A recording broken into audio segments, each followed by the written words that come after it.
and welcome to another episode of Schiffbauer Over Rocks. Today I got another marketing guy with me, but not just any marketing guy. Ross Stockdale, Fractional CMO. So, welcome, man. I know I was on your show a while back. What's up, brother? I love it. Yeah, you were on my show. I'm on your show. Smoking a cigar, having a drink. It's a good time. Oh, yeah, absolutely. So, I don't know, just started to get to know you over the past couple months. I hopped on your show. We've been in touch. I think it's really cool. Like, we're both kind of localized in terms of what we do, in terms of our networks and what we offer. Yeah, man. You got some roots in the York area, west of the Susquehanna. I'm born and bred pretty much, mostly east of the river, on the Lancaster, Lebanon area. And I like it. I don't want to move to a big city. I want to stay in Lancaster, Lebanon counties, pretty much. So that we got that in common, man. Yeah. So I tell folks all the time where I love York. My biggest thing is I could be a snowbird by, like in 5 years. Like Florida? Nah, I probably like Arizona.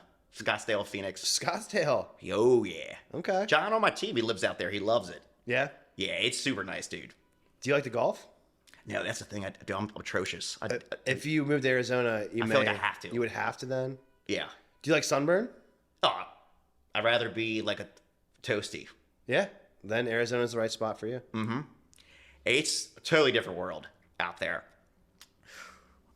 But I was going to say, we both do marketing. This kind of gives some people some context, and then we'll get into the fun stuff. What is a fractional CMO? So a fractional CMO, without going into a long-winded explanation, I've had to answer this question to my own wife more times than I can count. So people hire me to handle the leadership and the strategy of their marketing for the organization. That's the easiest way to describe it. Leadership means, I run teams, I manage vendors, I, report directly to the C-suite and the stakeholders or whatever. I try to be with founders instead of, privately held like boards. And then the strategy means I handle the budget and the plan and the timelines and the expected, if we put X in, we should get Y out, and how we're going to do things, what things should look like. So I don't do too much of the copywriting, or I don't do too much of the sending emails on behalf of the company. I've done it before, but I do more of the, here's the direction we're going to go and try and steer the ship. Gotcha. Okay. What kind of clients do you serve? Like, what do you like? Who do you like to work with? I love that question because the non-politically correct, the non, marketing answers, I like working with people that I like working with. Mm-hmm. So usually who do I like working with? Sometimes people like me. I've had the most fun and success working with Gen X and millennial founders that are entrepreneurial, that may or may not be their first ever business, but they, bootstrapped it, or they got all the funding themselves and they did it. They didn't inherit it.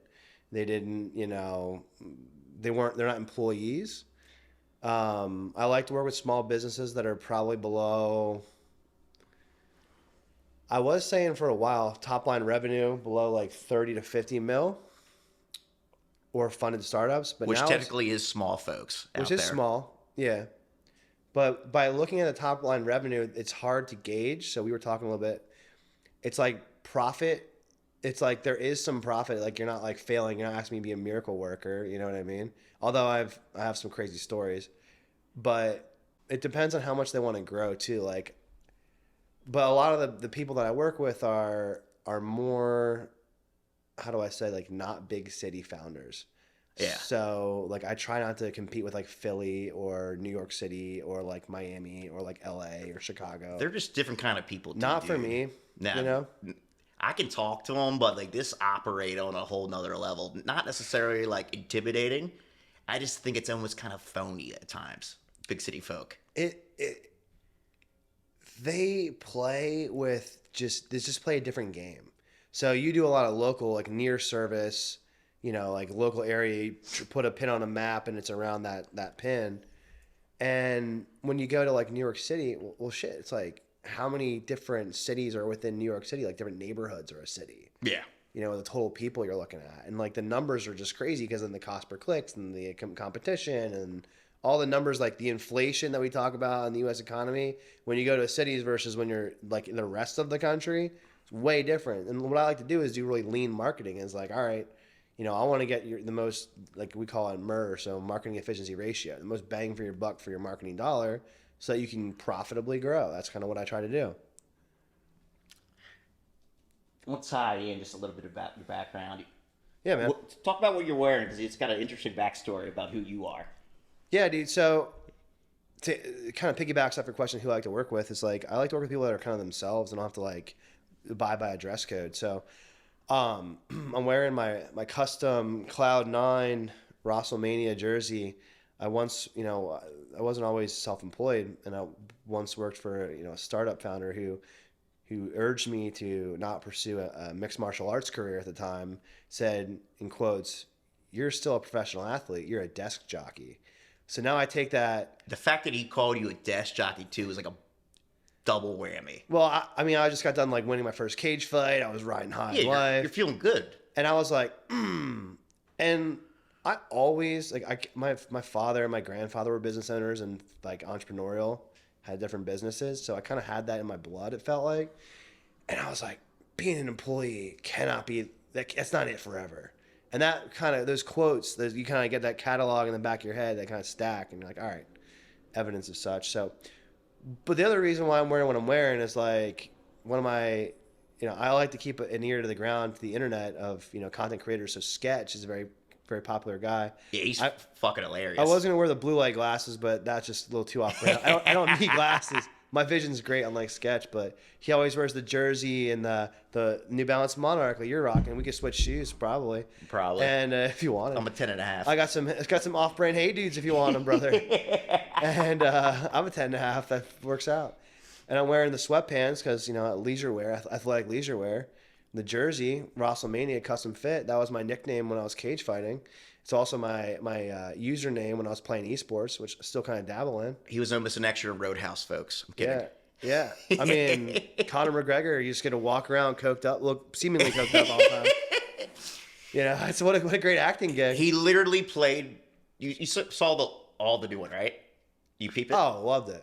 Oh, I love it too. Like you gotta watch it for what it is. It's not the old Roadhouse. It's its own thing. Don't compare it to the old one. Yeah. It just has the same title. It's a different movie. It's just its own kind of vibe, but Conor McGregor literally plays a cartoon version of himself. It's fucking hysterical, in my opinion. And I love that for him because he changed the game of professional sports. Not just fighting, not just mixed martial arts. He brought boxing back to popularity. He's the Forbes 100 athlete, like however many times, even when he wasn't fighting, like.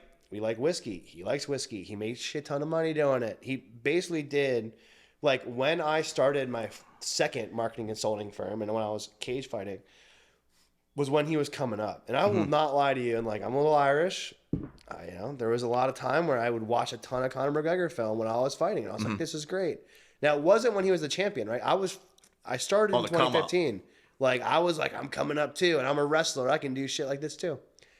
And I had my favorite moment, dude, outside of the Bull's Head and Lidditz. I got stopped by, I think it was an old wrestling coach of mine. I had to assume, hey, it's Conor McGregor.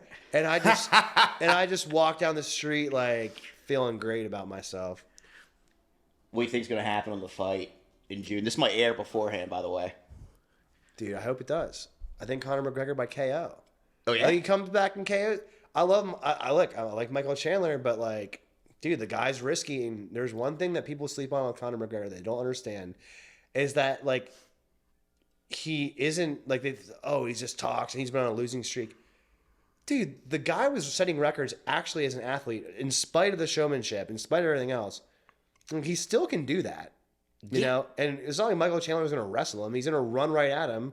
And Jose Aldo got knocked out in 13 seconds, running right at him. Dude, I was literally about to say that. I think the best moment for me watching combat sports live was being at a shitty Buffalo Wild Wings years back. Yes. And seeing McGregor just clip Aldo that quick. I remember my first time at a bar.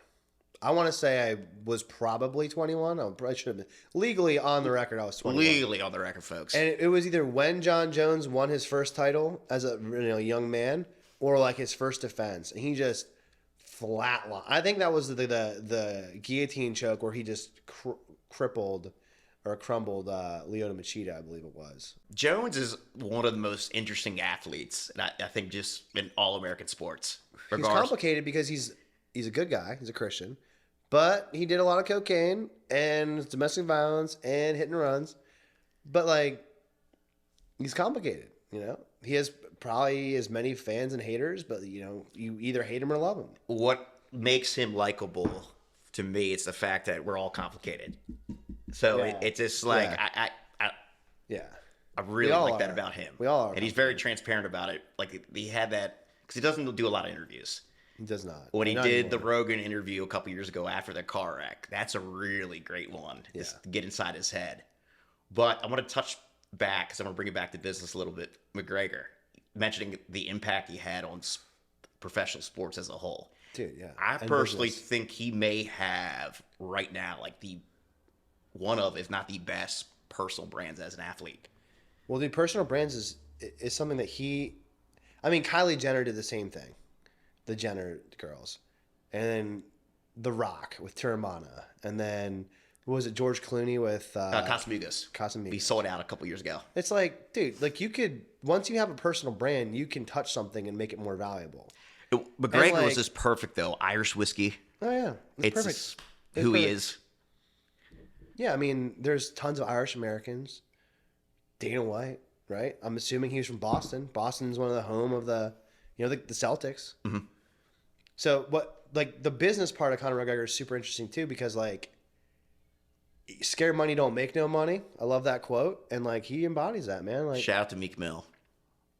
He's getting a lot of suspect accusations ever since the Diddy. No Diddy. No Diddy. We'll leave it at that. Oh goodness. But to the point about personal brand, it's like, man, I always try to improve my craft with reinvesting and betting on myself, because I've never once looked back at like the ROI of, you know, betting on myself or investing in myself. I'm like, man, I really wish I wouldn't have tried. Like, I've always regretted not trying or not doing things. Mm-hmm. So like in the beginning of the year, I took a big risk and signed up for this coaching program. I definitely didn't, you know, at the time tell my wife what the investment was. What the cost was. No. Because, yeah, some of them are pretty penny. If it's what I think it is, I know it's expensive. Yeah, so I invested in, it's called Founder OS. Okay, so I was thinking of something different. What were you thinking of? Vistage? Oh, dude. Yeah, my wife knows about that. Yeah, that's expensive. So I'm in that too. I do Vistage. And, which is cool. Totally different than so Founder OS is all about like building a personal brand. And the guy who runs it, his name is Matt Gray. And hopefully he watches this. He's a cool guy. He just interviewed Alex Hormozy. Nice. He's done some cool interviews. But Matt Gray is like, there's, you know, like a Hype Fury and Taplio in the marketing world. Yeah. They're these like content posting, scheduling tools for social media. So on Taplio and Hype Fury, he's the fastest growing creator both on Twitter and on LinkedIn in the last like 12 months. So I was like, all right, cool. Like you know, he's founded a company called Herb. I knew about Herb because I have ownership interest in cannabis cultivation and retail shops. So like that's an interesting industry. Yeah, totally. It's hard, very hard to market. Oh, so, yeah. I have a good buddy of mine who's like a pharmacist manager. Yeah. So I've known about Matt, and I mean, dude, I'm all in on the SME 500. So I was like, all right, cool. Teach me how you do your branding. And like, dude, it's a school program. And the reason I'm bringing this up is like personal brand's so powerful. Like, dude, I have increased my LinkedIn following from the beginning of the year by 20% without focusing on it. Like I signed up for the school for the program. I was like, I better make my money back. And like I doubled my revenue in 1 month. And I didn't even get through a third of it. I'm like, holy shit. And you attribute it to that primarily. Dude, I don't know if it was exactly what I learned in that or like betting on myself, putting my back against the wall and having to go and hustle and work. Just one of those ingredients to like you gotta put, if you don't risk anything, like you can't win at poker out like upping the ante or betting. Like if you go all in, like if you win, then you make big money. And like the thing about business too is like you don't, when you strike out and you lose, like you lose a client, like, okay, go get another client. Yeah, it's not the end of the world. It's a numbers game. Not the end of the world. Like in baseball, if you hit a grand slam home runs, four runs. Like, okay, great. That's huge. You can hit like infinite runs in business. You know what I mean? And like a strikeout, as long as it doesn't like, derail you and doesn't. I think the thing about business is like, as long as you're still in the game, you're in 6 years working for yourself. I'm in 5 years. That's a long fucking time. But like especially... the first year was totally different than the second year. Oh yeah, it still is. Yeah, like I'm speaking for myself. Like my business as a fractional CMO, my second year, bro, I started a private equity firm and I had to ask what private equity was. Like I didn't know. Like you figure it out, and like I figured it out quickly. And I'm not like a financial expert, but like after 3 years, got to a level where I was like, man, a lot of people that I looked up to, like I don't know, like they're human too. Everyone's human. Like everyone's human. I've said this recently. It was actually on a previous recording of this. Unless you're a politician, you might be an alien. Yeah, no, there are reptilians by far. Yeah, there's like more than half of them. Reptilian overlords. Yeah, the conspiracy theories, folks. But I like to in think... Minecraft. It's all jokes. I'm like, Ross, we're all living life at the same time. Yeah, dude. So it's just like we're all people, So it's just like, just be yourself. It's corny, but... Dude, you said this to me probably on my podcast. It's like all marketing is connecting people to people. Baseline. It sounds simple, but... It's hard. For some people, they don't like people. Some people are scared of other people. So it's like... I feel like a lot of those people are scared of themselves, though. They're afraid of like what will they find when they look in the mirror. It's like, Bingo. I don't know, man. Like, look, there was a period in time where I was an employee where I had to wear like pressed... Like if my pants, like my dress pants and my weren't tucked in, like my dress shirt wasn't tucked in and pressed and ironed, and I didn't have like my hair done or whatever, I would get called out by the owner and be like, "You look sloppy. Like go and change. Like go fix yourself." And I was miserable, man. I worked really hard. That wasn't your culture. No, it dude. works for some people, but it's not you. And that's fine. Like some people need that, but like I hated it, and I did my job. Like I think I did a good job, but like now. Because I took the risk, I can wear hey dudes and sweatpants and hang out with Paul Schiffbauer on Friday afternoon. Hey, here we go, folks. What's up? I love it. And I think it's more the old guard. Like I know I have a lot of good mentors, and I consider some of them friends. Hell yeah. Guys like in their 60s, there was early no 70s. internet. But it's just like when they ask me what's going on with you, I'm like, oh, film another podcast. They're like, are you worried about people perceiving you drinking on camera in terms of like a professional environment? I'm like, you know what?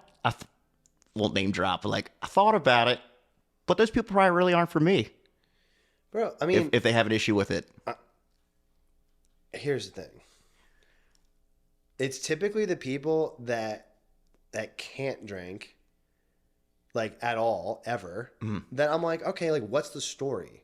Like, are you in recovery? Do you have a health issue? Do you have like demons you're battling?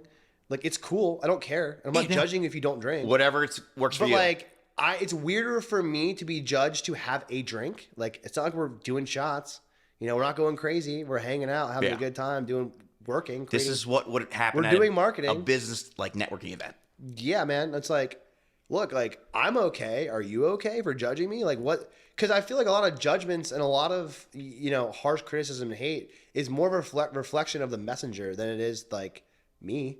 Yeah, 9 times out of 10, it's projection. Yeah, I mean, look, man, I'm not trying to do any evil. I'm not trying to harm anyone. Which doing this is not harming anyone. So I fucking love it personally, folks. I'm having a good time. Good. Yeah, man. Thank you. Angel's Enemy's delicious. But it's just kind of closing that loop with like being yourself and positioning. It's just like, I think we talked about it on your show. Yeah. Thunderstock. But Thunderstock with that, show? we mentioned it's like, it's cool when you can like find like your little quirks. It's just like, shove them off because people are going to like it or not. Like I have the dad shoes and the steak nights. Bro, you talk about MMA, the esports. It's trust, dude. It's like, real people have flaws. Everyone does. Like, and my job oftentimes is giving bad news. Like, typically, the hardest part for me is like, I come into a business and I have to point out, like, here's why you're not where you need to be, and here's what we got to do to fix it. Like, there's a quote I love. It's like, lies are like painkillers. They're temporary relief. Truth is like surgery. It hurts at first, and then it resets the bone. You can heal. It's like, you and I both know, though, just being in the marketing space, a lot of agencies, they'll give you the quick drug rather than really diagnosing the problem. I mean, look, I think there's a lot of value in marketing agencies. And I also believe that the world economy is better for them, right? Now, I'm going to give the asterisk, but like not all of them. Like, first of all, marketing agents have to be more honest with themselves and say, who's my client? And serve who their client is. Most of them don't know that, Ross. And a lot That's of what marketing I'm agencies figuring out, this looking around. can do stuff. They're good at doing stuff. But the thing that I'm not good at doing is I'm not good at doing stuff. Okay? Like, I'm good at the marketing strategy. So, like, for a hammer, every problem's a nail. And, like, if someone's, let's say, a newspaper agency, it's like, oh, you need to be in the newspaper ad. Some people do. Not every business needs to be in the newspaper. I don't poo-poo it. I said some do. I joke we're like, oh, we might have a bias because we focus on digital first, but we primarily do for folks we service just because it's the most trackable. I've done newspaper ads for clients. But it works. Print can work. It can work, but the thing is, it doesn't work for everyone all the time. Correct. And like, I'm not saying fractional CMOs work for everyone all the time, because they don't. Like, if you are a business owner out there and you have an MBA in marketing and you don't have a team, you don't need to hire me, right? Like, figure it out. Like, you went to school and paid all this money to figure. I didn't get an MBA. I now have my own experience. I pretty much speak from my own experience, and like, that's how I can like stand on business. Like, I'm only telling you shit that worked for me, and I'm down to figure it out. We'll figure out what works for you. It's the only way to get experience is to do stuff and gain it. And I love it because it applies to, I feel like, any service provider going bigger than marketing. Yeah, man. It's like people get hung up sometimes, like, oh, what's your hourly rate? I'm gonna do everything. But no, oh, what's your hourly rate? Oh, that's too much. But you're paying, to properly frame it, you're paying me this rate because I have experience and or insight on this challenging issue, and I could simplify it and provide you some kind of roadmap or solution to get there quicker. When people say it's too much, I'm like, okay, what define, like, is it, let's just say the business is at $2 million a year. They want to get to $4 million. Like, that's $2 million problem. Like, it's a $2 million problem. Like, so you don't think my rate, my monthly retainer is worth a $2 million problem? That's your judgment call. Especially if they don't have a marketing person in house and they need someone like you. You're not wrong, right or wrong. And then I go, what's your total marketing budget? And like, sometimes they don't know. And then if they do know, there's someone who's like, I've had clients that say marketing budget is nothing. And I'm like, okay. So then any marketing expense is too much if your marketing budget is nothing. Then why are we even talking? I will give a quick shout out to Charlie Anderson with his Champions of Small Business podcast. He reminded me of like some like Central PA Lex Friedman. He had like a little book and like questions for me. Dude. It was actually, he was a great interviewer. Lex Friedman, I met in person one time. That had to be interesting. So I told you about the cage fighting. Well, like, Brazilian Jiu-Jitsu is like a main hobby and passion of mine. Shout out to Lancaster Brazilian Jiu-Jitsu over in Ephrata. And I was there when Lex Friedman got his black belt. And I got to train with him for like a minute. Like, we all got to like, roll with, and it wasn't just him, it was everybody. Like, I trained with him, and I was like, this is a regular dude. Puts his belt on like everybody else. And like, is just a regular Why was guy. he there? That's kind of weird. He got his black belt. He was just in Lancaster. No, not Lancaster. This was in Philly. Gotcha. Okay, that's still kind of random. Yeah, because he worked at MIT, and I don't know if he lives in Austin now or whatever. But like, well, Northeast hub, I get it. Yeah, I think he lived in Boston for work or whatever. But then he would train in Philly, or there was a period of time where he lived in Philly. Gotcha. Okay, that's kind of wild. Yeah, but like, dude, same thing you said about authenticity. Like, I'm pretty sure who Lex is on camera is like who he is. He comes off a little pragmatic, but like insightful. He's just a dude. Like, he's he's a thoughtful dude. He's kind of quiet. He thinks a lot. He's really smart. I mean, I only met him for like minutes, but like, you get a grasp on somebody, your first impression. So first impressions normally don't lie. 80-20 rule. It's like, maybe some people bomb an interview for a job and maybe they're great, but like, okay. It does happen, but it happens. Usually it's on point. I tell folks. So how do you try to do first impressions? Like, do you have a specific like thought process on first impressions? That's a great question. Thank you for asking the question. I always like when like guests cop on and it's like shoot the shit with me like that. We're just shooting the shit. Yeah. Schiffbauer Over Rocks. First impressions. Good times. Typically when I look at like at a networking event or just in general. Life. Everything's a networking event. Love that. Me, it's just showing up as myself. let's say I walk down the street, go to White Rose Stogies right now. Sure. Just gonna walk in, order a drink, just try to have some good energy, because like if you want to be that way, unless Sure, you're man. like feeling down in the dumps, Yeah. But like if I go into a place, it's just like I'm going out because I want to consciously go out. I don't feel like, oh, I'm being dragged somewhere, Sure. So get a drink, say thank you to the bartender. That's the biggest thing. Come from the bar business, the background of that. So you can never say thank you enough to your like bartenders in service. It's a tough job. Yeah, and just have a little fun. Really tough job. Like I'm having fun just sitting there. Then like if someone's making eye contact with me or says something, I'm not going to butt in their conversation necessarily, but I'll make small talk with them, even if I don't know them. Sure, man. Because a lot of people, you can just tell too, where it's mentioned earlier, Ross, like they don't like people, or like they're a little shy. Some people are scared of people or shy.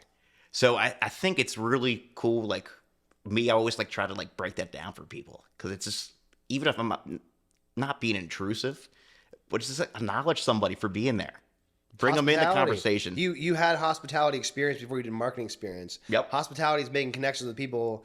Having empathy is like one key ingredient to hospitality to make people want to come back and feel welcome. Like marketing is just like, hey, let's make introductions between person A and company B. Remember, Marty, we were at the mall in Towson a while back, and you're getting like a t-shirt for like a gift. And I said, thanks, Andy. It was like throwing a name out there. And the kid looked up like, wait, how do you know my name?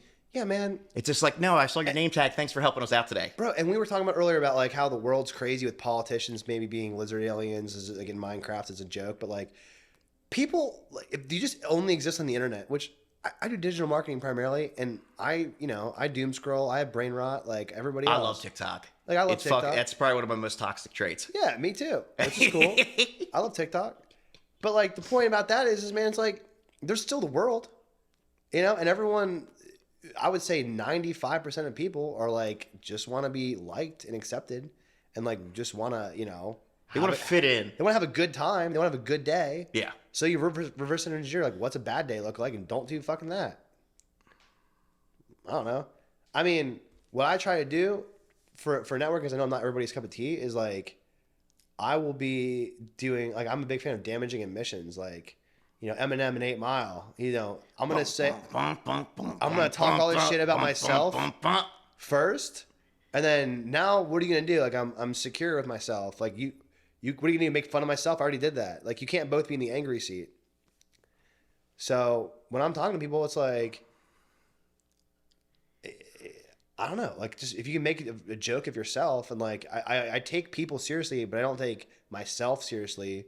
Or I try not to hero worship or whatever, but it's like everyone's a person, dude. Try to make them laugh. Like, how would you want to be treated? You gotta have fun. Like, have fun. When it's like more of like a professional setting for me, it's just like if there's a bar, I want to have a drink and hang out with people around there.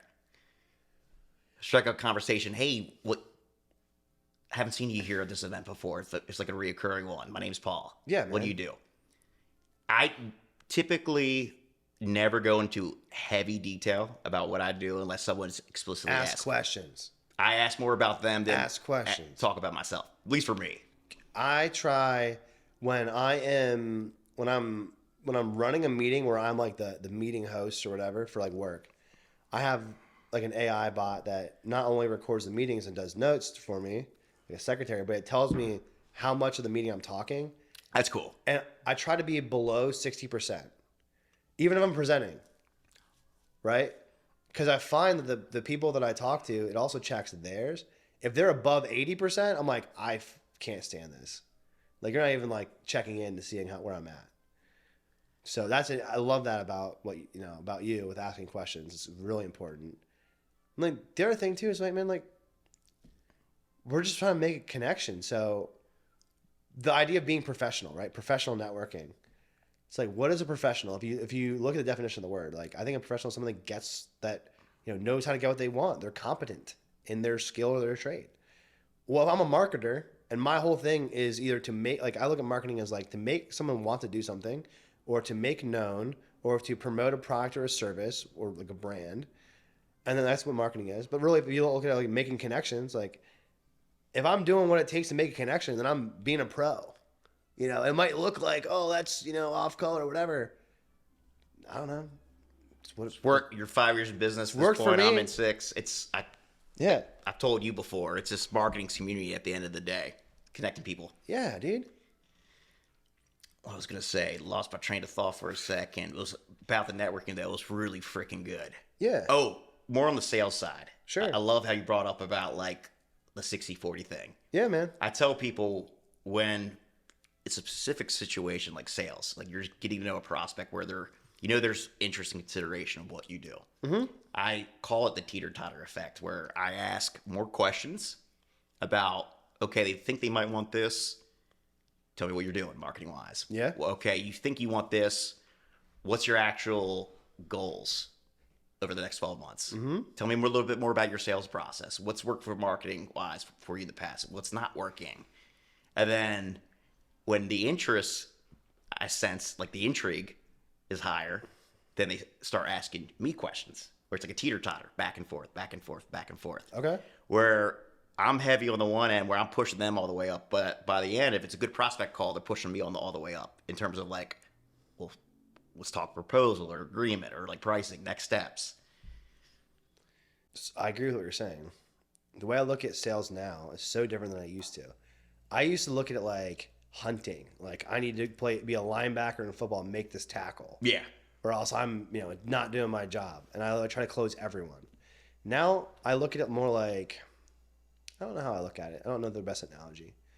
But it's like, I almost want the prospect, give them a reason to say no. Like figure out what's the deal breaker up front so that you do all the objection handling. You know what I mean? So that's one thing I look at sales for sure. It's like, look, if I can get you to say no, then we're just like, oh, I'm saving you time. Like, Yeah, this might not be a fit for both of us. it's like reverse psychology with salespeople, because a lot of classically trained like Sandler people is like, get them to say yes and nodding their head and agree with everything you say. I'm not trying to manipulate you. I'm trying to like help you make a decision that's best for you. And I'm telling you all the reasons it might not be best for you. And if you're cool with those reasons, you overcome the obstacles versus me trying to be defensive and overcome the obstacles for you.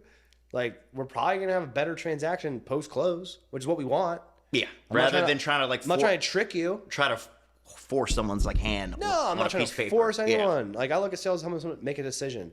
But when I first started business, I was just like, please say yes. Oh, like, I need customers. Let's be real. But now that I have a business, I'm like, if it doesn't work, it doesn't work. Like, I think too, from a prospecting standpoint, you go from like a shotgun approach, trying to sign everybody. Yeah. And I think it's just a confidence thing. I got to grow the business. Like in hindsight, there's a million ways to grow a business, man. And then, as you know, and you like. The other thing with the whole buckshot approach is like I feel like service providers when they start, even not just marketers, it's just like they really truly don't have a full pulse on their offer most of the time, where they feel like I'm going to talk to everybody. I mean, the offer is really important too, and I actually talk to clients about that a lot. It's like you don't just say what you do. It's like what problem do you solve? Like where's the end goal destination that you're going to be? So like for me, it's pretty easy. It's like, look, you're going to have a better understanding of your marketing working or not working. You're going to have a plan that, trust me, my experience is real. Like you talk to people, like I exist, like I'm a person. I'm not like some John Doe, like actor. Like I've lived my life. So like based on my experience, I'm going to give you the best plan based on what you tell me. And another thing about sales too, this ties in, is like, I try to be like a doctor. Like what would the best doctor do? We do a prognosis. You do a diagnostic. Like I'm not gonna just be a drug dealer and say everything's Adderall. Like fuck that. I'm gonna figure out what's really wrong, and like if we don't have to do surgery, we won't do it. But like goes back to diagnosing what's really going on. And sometimes I refer you to a specialist. You know what I mean? Yeah. Same thing. Like I love giving clients other people in business that might help them better than me, because it makes the relationship stronger. And if I get more people in my network that I've added value to, like at the end of the day, money is great. Like that's not the only thing that matters, which I do love money. The money's fun. Money's great. But like what I love more is like having a relationship where I can call somebody and we have goodwill. Like I'll help them and they'll help me, and like we'll help each other make money. It makes it so much easier. Like relationships are like the lubricant, like money. You know what I mean? Like you can't run a car without oil. That's what relationships, and like money's kind of like gas. Like, okay, as long as you have enough, you can get from point A to point B. Yeah. But if you don't have relationships, you don't have oil, your shit's going to burn and blow up in your face. Yeah. you will burn out eventually, your car on the side of the road. Yeah, man. And like, you can't make every customer happy. And like, here's the thing. If it's your, like, for me, it's like, if it's my fault, I own it. Like, I have a guarantee where it's like, if I don't do what I say I'm going to do, I'll do it until you're happy and you don't have to pay me until like it's done. Like, that's like basically my basic guarantee. Part of my offer. Okay, like, no one's made good on that offer yet because I just did what I said I was going to do. So like, the best offer is one you don't have to like cash in on because you just do what you say you're going to do. Exactly. You do what you say you're going to do, and then you over deliver in some retrospect. Or even just deliver. Well, Like, even just deliver. yeah. You know, shit, man. Like, it is what it is. Like, sometimes people just don't deliver. Like, I had a contact, not saying names and whatever, and I still like the guy. I asked for a quote, and he said, I'll get it to you in a week, and it's been a year. I haven't gotten it. Like, what? Now, I mean, sometimes I've run behind too, but I communicate. Oh, yeah. I've had that with folks where, like, hey, this is going on right now. It does not make sense to kick you off or giving you a proposal because we can't best serve you if we're going to kick off right now. How do you handle scheduling, like, life with business? Because it's like, because we can do this. This is great. This is my schedule. But, like, how do you handle time management? That's a great question. So, for me, it's you got to set time aside for yourself. Mm-hmm. You really do. There's like, I remember there's certain points that, like, at least for me in my entrepreneurial journey, it's just like as soon as like something bad or you feel like you get anxious with something going on where you have to react, it's in your best interest to like sit back for a second and almost take like that 24 hours. Not every time, but it's just like sleep on it, one, and two, it's just like you can't be almost like a victim to circumstances every time. Yeah, man. Because at that point, that's just how you burn out. That's what really causes burnout. It's not overworking. It's just, poor me, like reacting all the time. oh, this, even if it's like a tough client, oh, this is going on, and I was doing this past 7:00 at night. You didn't have to. Yeah. You just communicate like, hey, this is gonna be the action plan. Yeah. It's not you're being lazy either. It's just like sometimes you need to set those boundaries for yourself. So boundary setting.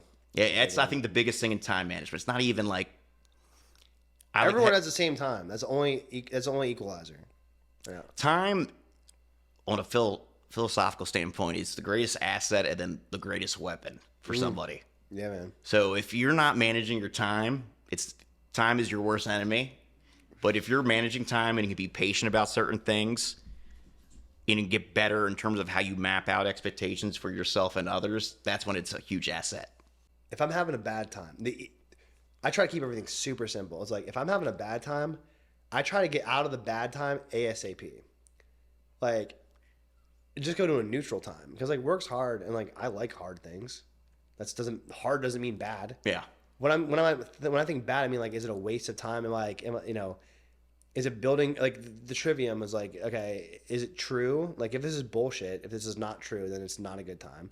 If this is good, if this is like, we're going to produce ROI or, increase my business or your business, then it's a good time. And if it's not honest, but like useful, like, all right, cool, then it's a good time, even if it's hard. But like, action solves a lot of things, but like doing just like, so does reflection. And being like, all right, like, what should I be doing? Like, don't always reflect and don't always act. And like balancing. It's duality of it. It's like creating the time to like reflect and act. And like, I'd figure like there's times where I'm only doing tasks. I got so much done today. And then like, I'll find out like a problem occurs. I'm like, oh shit, I'm not prepared for this. And like, that's when I'll feel more stress.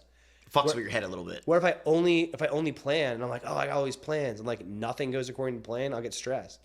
So it's like, all right, I try to have a good mix. And then the other thing too is like I coach MMA. So I coach like wrestling for grapplers. And one of the things I told one of my guys this week, I was like, he was like really frustrated. And he's like, man, I'm just not as good as I thought I was. I was like, yeah, but you're way better than you were. And you thought you were good then. You sucked. Like, it's funny, that perspective. Like, you're not good now, but like, you're way better than you were a year ago. And like, taking my own advice, it's like, shit, dude, I overcame. You can always say, oh, I'm not good at this, I'm not good at this. It's like, it's all relative. You know what I mean? I'm a good basketball player compared to like my toddler. But like compared to Michael Jordan, I'm nothing, you know? And the other thing with time, and this is tough. This is like kind of heavy. When I first started my business, like I thought it was the most opportune time. You know what I mean? I was like, oh, fractionals are on the rise. I had a business that I was a partnership in, and like I exited and had some cash and some runway. I'm like, I got all the time in the world, brother. In quarter 4 of 22, my godmother, my closest aunt, like my mother figure, favorite aunt, died. My grandmother, who sick and it was her time, she died. My closest like grandparent, probably. My mother got killed. Like my mother got just like murdered in a DUI, and I tore my ACL, and I had a newborn child. This is all with like a 3-month period. And I had no clients, and I had no money coming in. I was just living off of like the savings that I earned because I was building my business. And I had a wedding coming up. I was just like about to get married, which I pushed off the wedding because of, you know, the business situation I was at. Like that's a difficulty in itself. In my own story, like that 90-day period was like the hardest time. Like really stressed, you know what I mean? And like life goes on. You got through it. And now I'm chilling with Paul Schiffbauer. So when I think of hard times, I'm like, did anyone die? No? Okay. Like I have a really high threshold for stress. I do too. It's just different. Me too. Different scenarios, apples and oranges. Dude. We all go through, I tell folks, regardless if you're born with a silver spoon in your mouth or you're coming from nothing, everyone's got pain. Yeah. It's either are you going to be a victim or you're actually going to attack and build yourself. It's like, now what? Right? Are you going to be like that fighter? The time management's like, now what? You know what I mean? Because like when you're in a cage, I mean, I fought for 6 minutes. It was like 3 2-minute rounds, like not like a UFC fight. It was 15 minutes. And it was like, it felt like the longest period of time when those lights were on and someone trying to hurt you in front of all your friends and family. And it felt like a blink of an eye, like a dream. So it's all relative, man. Time to me is relative. It's like how you spend it. So that was a little deep. I appreciate you sharing that. But I finished the cigar. What do you think of it? I think it is inspirational. It's pretty good. Cigar was damn fine cigar at Casa pearl. Cigars. It was pearl. It's awesome. 15-year-old Dominicans, folks. Dude. So what are your thoughts on, 2024 this year? Like what's business looking like? How's that going? It just continue to do what we do well. Yeah. And just do it for more folks at this point. Sweet. So it's like a transitionary period, which every entrepreneur, if you're growing your business actively, your business is going to go through seasons where, you're going to get stretched a little thin. Mm-hmm. Or at times where it looks totally different when you're stretched a little thin year one, as you mentioned earlier. Yeah, dude. So at that point, it's just like, how do you adjust? Where, you got growing pains. It's a little awkward. You might get a little anxious. A plate might drop here and there. So we're smoothing that out right now, the team and I, and we're just getting to the point where how can we talk to more people and help more people? Because we have a track record of it. Dude. It's just not even like doing anything crazy. It's just doing more of like the same thing, a little more refined. Ross. I think that's like the hardest part about business that some people don't get. Like it's easy to pivot and change. Yeah, no, we're not doing that. It's like hard to stick through what's like the repeatable activity. When you found something that works, it's like almost like this dopamine rush of novelty of like changing something. It's like, no, dude, like the secret is to keep going. We've done essentially our offer that we're further refining. We've done it already. We've done it primarily 5 of the 6 years I've been in business, the team and I. It's just like, it's more refined. It's better communicated. The audience is more dialed in. Yeah, man. So at that point, it's just like, why pivot and try to do this? It doesn't make sense. It's almost, shiny object syndrome. It's just like, oh, well, this is down a little bit, or I can make more money doing this. Don't deviate. If sometimes proof's in the pudding. How about you though? What are you excited about right now? I know Marty's single for last call a little while ago, but we're having some fun.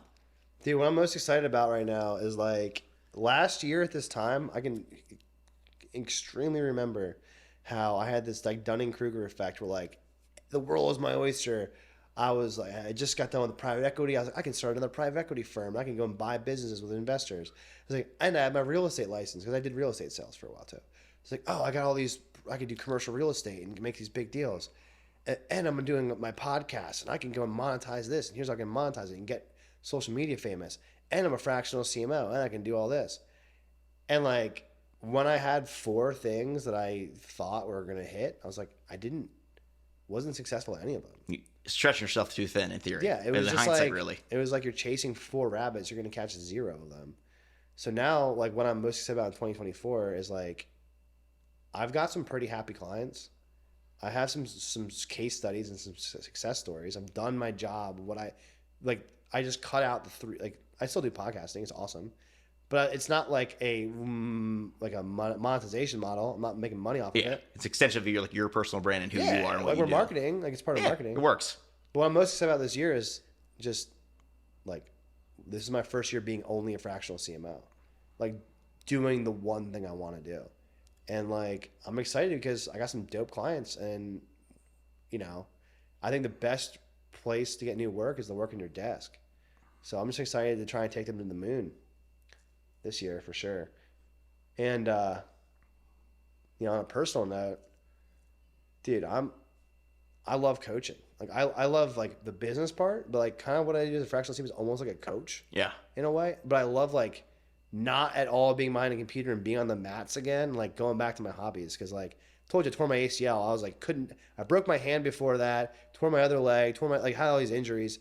Now I'm like that old, like, who's Mr. Miyagi, but like, I'm like the old guy. You're not Asian. Yeah. I'm like, I got a bunch of young studs. I'm like, all right, back in my day, this is what worked. And like, I love coaching. So I'm coaching with jiu-jitsu and that, we grew that business from like 75 students up to like almost 180. That's cool. And we have to get a whole new location. Like we're doing the build out and shit like that. So stay tuned for that. That's exciting stuff. Mm-hmm. Cool. So just kind of wrap it up. Yeah, man. So you talk about, it's cool to see other people happy. What's happiness mean to you as an entrepreneur? So happiness is tough because I feel like, joy is, and happiness, they're like, same thing as being hungry or sleepy. Like they're feelings you experience through a day.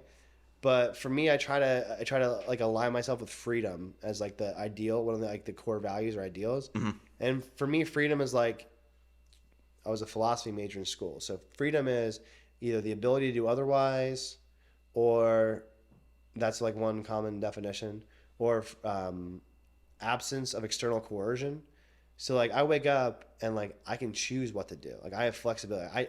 Everything on my calendar, I chose to have that on my calendar. And then no one, can fire me. Like a client can leave, but like I'm the owner of my business. Like I work here. I'm going to keep doing what I'm doing. So there's no external coercion or that pressure to like not be myself. I can be myself. And then the last definition of freedom, which kind of is like happiness to me, is write your own story. And I believe after the things that have happened that like, yeah, there's higher power, and I believe in, God and all the great things, but like, dude, I can just like I have agency in my life to do what I want to do. You know what I mean? So like it's up to me, and I like that pressure. So to me, freedom is happiness, and as of today, America's still the best country on earth, and I'm a pretty free man, so I can't complain. Fuck yeah, it is, brother. Fuck yeah, brother. On that note, Ross Stockdale. I'm butchering your fucking name. I'm fucking It's stuttering. all good, brother. We're having fun out here. Angel's Envy, baby. Schiffbauer Over Rocks. Folks, I have a stutter. Let's be real. I do video on camera, but I've always had a stutter as a kid. That's badass. That's a crazy thing. Marty admits it. Dude, we love you for it, man. I was saying, we're here. You just got to put yourself out there. Thank you for coming on, man. Thank you. Take it easy.